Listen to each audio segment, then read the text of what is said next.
Hello there, and welcome to this episode of our podcast. Now, on this episode, I'd like to talk about 3 reasons that I believe are the greatest sources of unhappiness amongst immigrants.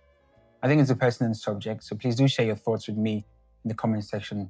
I'd also like to propose what I think are ways that we can try and navigate these sources of unhappiness. Now, the very first of them, in my opinion, is uncertainty. Uncertainty is part and parcel of immigration, or moving to new homes or trying to recreate a new life.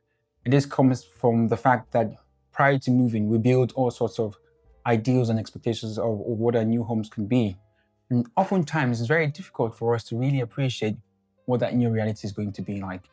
And when we move to those new societies, we find that there are challenges that we could never and ever imagine, that people do not tend to explain to the kind of depth that you need to fully, or at least even remotely, come to some sort of understanding of what your new life would be like. So that new reality is uncertain.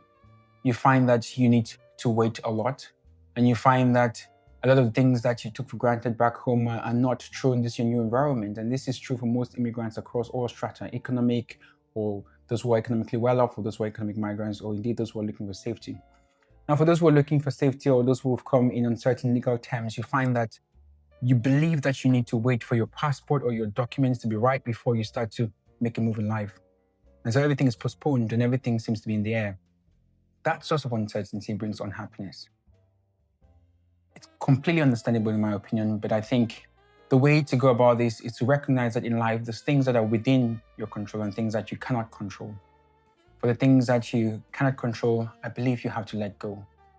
The solution to that is time, and time is not within any of our grasp.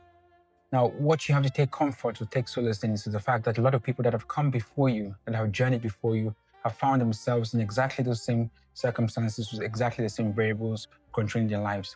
A lot of the factors they cannot control.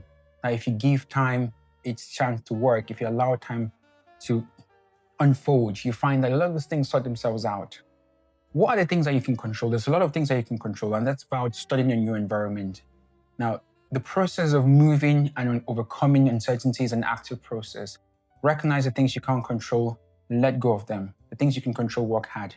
And that's understanding your new environment. Finding the friends that you feel that are people that are going to edify, going to build you up, construct you in that process. Look at people, their peers, people from the same community, but also people outside of your own community. One of the advantages of moving away from home is that every day is a cultural lesson, and that lesson enriches you and gives you greater understanding of your new environment. So that when you find that you're stuck in the despair of uncertainty, you quickly switch out of that to looking for new ways on how to learn your new environment, learn the culture, learn the language, learn the opportunities.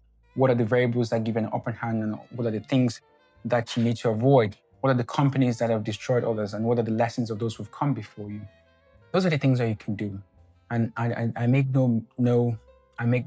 do not say this in uncertain terms. I think this is quite a challenge, but I think it's something which can be done, and a lot of people have done that. It does tend to get better with time. The second element to this, in my opinion, is competition. Now, competition comes from the fact that a lot of people measure success in very linear terms and in single variables. For example, success for many people is down to how much you achieve economically. But actually, the happiest people in this world are not the richest people. Money takes away a lot of our cares, but money is not the source of happiness. And so when you measure success based on what you think you should have, or based on what others have vis-a-vis yourself, then it becomes a great source of unhappiness. And also when we start to succeed, our happiness is always relative. It's not individualized. It's not about what we've achieved, but we're always looking across to our neighbors to see what they've achieved. We're looking at our peers and people from the same community and to see how well we're doing, not relative to our ability, ourselves, our origins, and the things we had to start off with, but based on other people. But make no mistake, even when you look across and you see your neighbor, they've come from the same country and everything seems to be the same. No two lives are the same. And it is unfair to yourself to expect to achieve as much as someone has achieved without actually understanding in its entirety the opportunities that they had, the helping hand that they've had, and the role of luck and faith in their lives. Why do you do that to yourself? I think competition in itself is healthy. I think from time to time, people that come from a similar kind of strata as yourselves, similar kind of background, opportunities, maybe your school colleagues, sometimes it's useful for you to look back or look to the side and forward. recognizing that someone is always going to be at the same level as yourself, behind or forward. But look back and see how well they're doing so that you try and keep pace, but keep pace for your own self. Use them as an accountability factor and not a reference on how well you're doing, because no two lives are the same. And success is not measured solely based on material things, but it's measured on a whole multitude of things: family life, stability, good health.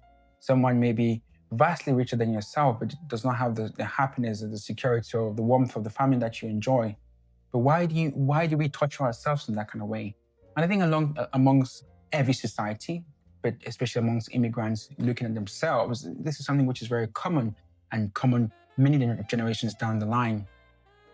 The final thing that I think could be potentially a source of unhappiness amongst immigrants is the lack of a sense of belonging, being neither here but no longer there.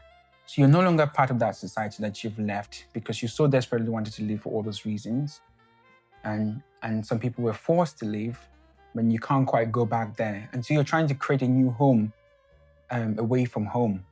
And you find that over time, the more you stay away from home, home becomes quite distant. And you start to build a new home in your new society. But regardless of where you find yourselves, if you move from Western countries to Asian or African countries, you find that you can never and ever truly become part of that new society, no matter how you try, because a chunk of your life, especially for those who move later on in life, belongs to another country.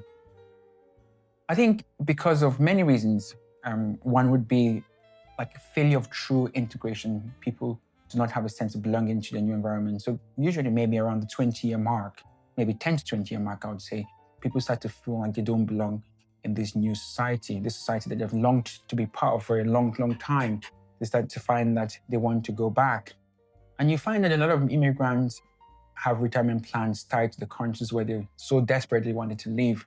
And for those who cannot go back, you find that living in this new society becomes a great source of misery. How do you overcome that? I think, in my opinion, it's about finding a balance, actively creating a new home, but also keeping an identity back home. Not all or nothing. Not thinking that you've jettisoned home and home is a relic of your past, because you can never escape that past. The land of your childhood dreams, the land of your earliest footsteps. You can't really do away with that. And so it catches up with you if you think that you're going to do this in an all or nothing way. Rather, I think you should seek to integrate into your new home, become part and parcel of your new communities, learn the new environment, be part of it, as you also try to retain the things that defined you primordially. I think 3 things that are important, 3 things that are pertinent, 3 things that can be the source of happiness for immigrants, amongst other things like the woes of living life, the woes and the joys of living life. It doesn't escape you as immigrants. That's the thing. The challenges that people face, you will also face them.